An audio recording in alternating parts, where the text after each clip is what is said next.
Salam TV, the solution for humanity. আসসালামু আলাইকুম ওয়া রাহমাতুল্লাহি ওয়া বারাকাতুহু।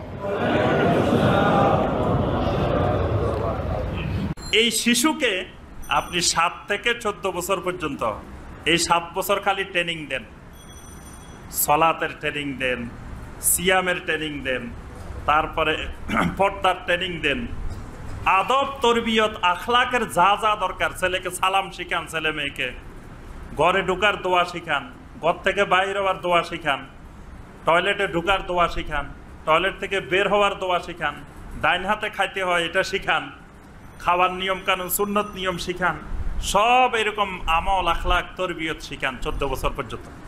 14 বছর পরে কি করবেন? আর 7 বছর আপনার সাথে সাথে রাখবেন। এই 7 বছর হলো জীবনের সবচেয়ে কঠিন 7 বছর, 14 থেকে 21।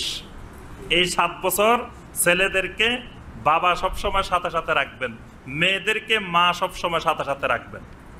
সাথে সাথে রেখে ওই 7 বছর যা শিখাইছেন এই 7 বছরে সেটা বাস্তবায়ন করাইবেন। বুঝতে পারছেন? এই 7 বছরে যদি একা একা ছেড়ে দেন তাহলে সন্তান রাস্তা হারা হয়ে যাবে, পথ হারা হয়ে যাবে। এই 7 বছর জীবনের খুবই গুরুত্বপূর্ণ। এই সময় যদি খারাপ বন্ধু বান্ধবের পাল্লায় পড়ে তো জীবন শেষ, জীবন বরবাদ। এই 7 বছর বেশিরভাগ সন্তান খারাপ হয় এই 7 বছরে, 14 থেকে 21।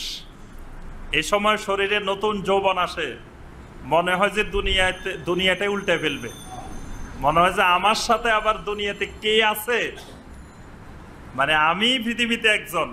নেশা করলে যেরকম মনে হয় যে আমি এখন বাংলাদেশের প্রধানমন্ত্রী, আমি এখন রাষ্ট্রপ্রধান, জাতিসংঘের মহাসচিব মনে হয় যে আমি এখন জাতিসংঘের মহাসচিব। ঠিক এই বয়সটা এরকম মনে হয় যে সে জাতিসংঘের মহাসচিব, সে আমেরিকার প্রেসিডেন্ট, এরকম মনে হয়।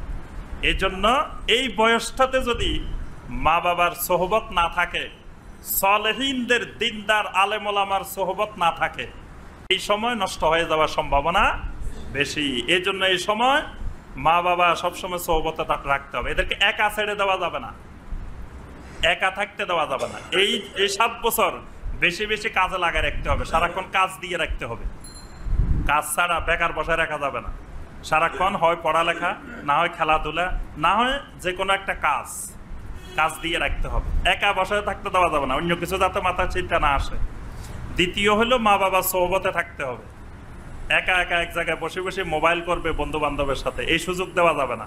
বন্ধু বান্ধবের কাছে ফোন করবে, সেটা মা বাবার সামনেই করো, মা বাবার সামনে তোমার দরকার, মা বাবার সামনে করো।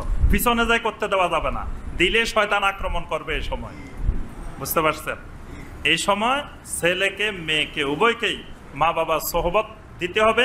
আর সালেহিনদের সোহবত, আলেম ওলামার সোহবত, বিশেষ করে তাফসিরুল কোরআনের মাহফিলে নিয়ে আসবেন। তারপরে যেখানে দ্বীনি আলোচনা হচ্ছে, তারপরে যারা কোরআন সুন্নাহর আলেম তাদের সোহবতে রাখবেন, তাহলে খারাপ হওয়ার সম্ভাবনা কম। এরপরে 21 বছর পরে আর আপনি ইচ্ছা করলেও ধরে রাখতে পারবেন না, এরপরে ছেড়ে দিতেই হবে। তো ছেড়ে দিলেও ইনশাআল্লাহ ওই ছেলে আর গোমরাহির দিকে যাওয়ার সম্ভাবনা। 21 বছর যে দ্বীনের উপরে থাকবে, তরবিয়তের উপরে থাকবে, 21 বছর পরে ওই ইয়াটা কমে যায়। যখন একটা স্টুডেন্ট ইউনিভার্সিটিতে ভর্তি হয়, ইউনিভার্সিটিতে ফার্স্ট ইয়ারে ভর্তি হয়, তো ভর্তি হওয়ার সাথে সাথে সে মনে করে আমি এখন বিশাল কিছু হয়ে গেছি। একটা ইউনিভার্সিটির স্টুডেন্ট, তার চলা ফিরা ভাব সাব অন্যরকম। সে এখন ইউনিভার্সিটির স্টুডেন্ট, সে একটা পাবলিক ইউনিভার্সিটির স্টুডেন্ট, বা সে একটা বিবিএর স্টুডেন্ট। তার ভিতরে এখন বিশাল জিনিস কাজ করে।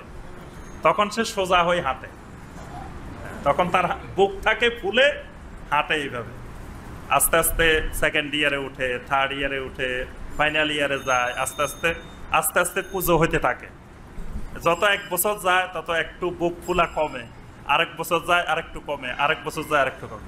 যখন মাস্টার্সে উঠে তখন আর হাঁটতেই পারে না, কারণ মাস্টার্সে উঠার পরে তার মাথায় চিন্তা যে এবার আমি মাস্টার শেষ করার পরে আমাকে একটা চাকরি নিতে হবে, বিসিএস পরীক্ষা দিতে হবে, এই পরীক্ষা দিতে হবে, এই পরীক্ষা দিতে হবে। এই দেশে যে প্রতিযোগিতামূলক পরীক্ষাগুলো দিয়ে একটা চাকরি দেওয়া কত কঠিন, এখন তার মাথায় এগুলো ঢুকে, সে বুঝতে শিখার পরে আবার সে হাঁটতেই পারে না। এক সময় তার ধাক্কায় টিচারও পড়ে যায়। ফার্স্ট ইয়ারে যখন ভর্তি হয় তখন তো তার চলাফেরায় ধাক্কায় টিচারও একদিকে পড়ে যায়, কিন্তু যখন মাস্টার্সে উঠে তখন নিজে হাঁটতে পারে না। এই জন্য মানুষকেও আল্লাহ রাব্বুল আলামিন এরকম তিনটা অবস্থা রাখেন। এক সময় মানুষ 2 পায়ে হাঁটে, এক সময় 4 পায়ে হাঁটে, তারপরে মানুষ 2 পায়ে হাঁটে, তারপরে মানুষ 3 পায়ে হাঁটে। এটাই মানুষের ফিতরত। প্রথম দুনিয়াতে আসলে মানুষ কয় পায়ে হাঁটে? 4 পায়ে হাঁটে। একটা শিশু যখন হাঁটা শিখে 2 হাত দিয়ে 2 পা দিয়ে 4টা দিয়ে হাঁটে। যখন যুবক হয় 2 পায়ে হাঁটে। আবার যখন বৃদ্ধ হয় আরেকটা লাগে পা, লাঠি একটা লাগে না, তখন পা 3টা লাগে, 2টা আর কাজ হয় না। এটা হলো মানুষের ফিতরত। আমরা যে কথাটা বলতেছি যে সন্তান সন্ততিকে নিয়ে যদি জান্নাতে যেতে চাই, সন্তান সন্ততি যদি সালেহীন করতে চায়, তো এই কাজগুলো করতে হবে। মা বাবার বিশাল দায়িত্ব। মা বাবা খালি জন্ম দেওয়া দায়িত্ব না, জন্ম দেওয়ার থেকে তাদেরকে তরবিয়ত শিখানো, এটা মা বাবার, এটা ওই জন্ম দেওয়ার থেকে বড় কাজ। এজন্য সন্তানের মা বাবা হওয়া বড় বিষয় না, সালেহীন সন্তানের মা বাবা হওয়া এটা বড় বিষয়। এজন্য সন্তানদেরকে সালেহীন বানানোর জন্য চেষ্টা করতে হবে। এবং বর্তমান সময়টা এত ভয়ানক সময়, কঠিন সময়, যে সন্তান সন্ততি একটু যদি আপনার হাতের নাগালের বাহিরে যায় আর আপনি ধরতে পারবেন না।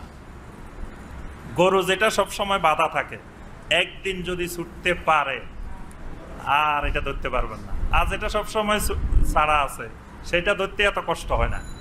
এই জন্য এই সময়টা এত খারাপ, কারণ আপনার চতুর্দিকে পরিবেশটা মারাত্মক খারাপ। একটু যদি ডানে বামে যায়, পিছলা খায়, তো শেষ, সর্বনাশ। এই জন্য মা বাবাকে খুব সতর্ক হতে হবে। এই সময় মা বাবাকে চেষ্টা করতে হবে যে কোনোভাবে সন্তানকে সালেহীন বানানো। আল্লাহ পাক আমাদের সবার সন্তান সন্ততিকে সালেহীন বানানোর তৌফিক দিক। আল্লাহ পাক আমাদেরকে সালেহীনের মা বাবা হওয়ার তৌফিক দিন।